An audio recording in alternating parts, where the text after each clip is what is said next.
Magandang araw po. Narito na po ang magiging lagay ng panahon ngayong araw ng Miyerkules, March 25, 2026. Pero bago yun, baka pwedeng pa-like and share naman ng video na ito. Comment ka na rin kung taga saan lugar ka para malaman natin kung hanggang saan umabot ang video na ito. Huwag mo din kalimutan na mag-follow at mag-subscribe sa ating Facebook page at YouTube channel. Sa kasalukuyan na tayong sa pag-asa, patuloy na umiiral itong easterlies o yung mainit na hangin na nanggagaling sa may silangan at patuloy na nakakaapekto sa malaking bahagi ng ating bansa, particular na sa may eastern section ng Southern Luzon at Visayas. Dahil dito ay asahan yung maulap na kalangitan na may kalat-kalat ng mga pagulan at thunderstorms.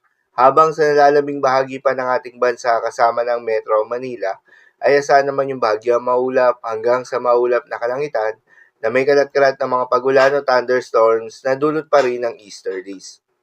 Magandang balita naman dahil ayon sa pag-asa ay wala pa rin tayong binabantayan na low pressure area o bagyo sa loob o malapit sa Philippine Area of Responsibility na maring makaapekto sa ating bansa hanggang sa susunod na 5 araw. Kaya naman posibleng storm free tayo hanggang sa pagtatapos ng buwan na ito.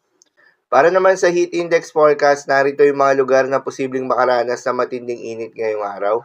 41 degrees Celsius ang inaasahan sa may Catarman, Northern Samar, habang 40 degrees Celsius sa may Zamboanga City, Zamboanga del Sur, at Cotabato City, Maguindanao. Habang 33 to 34 degrees Celsius naman sa may Metro Manila. Ang mga nabanggit na lugar ay nasa kategory ng extreme caution level na kung saan posible itong magdulot ng mga heat cramps at heat exhaustion, kaya naman iwasan muna mga gawain na posibleng magdulot ng heat stroke.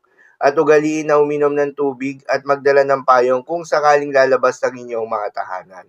Para naman sa magiging lagay ng panahon ngayong araw ng Miyerkules, dahil nga sa epekto nitong easterlies, asahan sa Bicol Region, Quezon, Marinduque, Romblon, Oriental Mindoro, Northern Samar at Eastern Samar, ang maulap na kalangitan na may kalat-kalat ng mga pagulan at thunderstorms.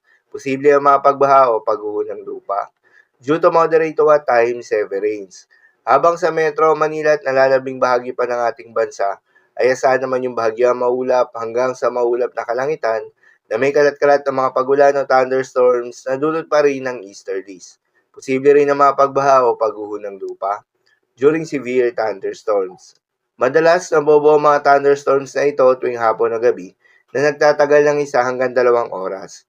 Kaya naman ingat sa mga posibleng banta ng pagbaha at pagguho ng lupa, lalong-lalo na sa mga lugar na inuulan na noong mga nakarahang araw pa.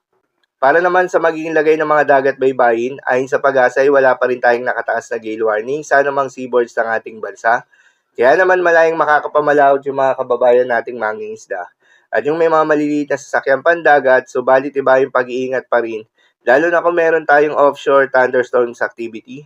Asahan yung paglakas ng hangin at kakibat nito ay pagtaas rin ng mga pag-alon. So yun lang po para sa lagay ng panahon ngayong araw ng Miyerkules. Keep safe everyone.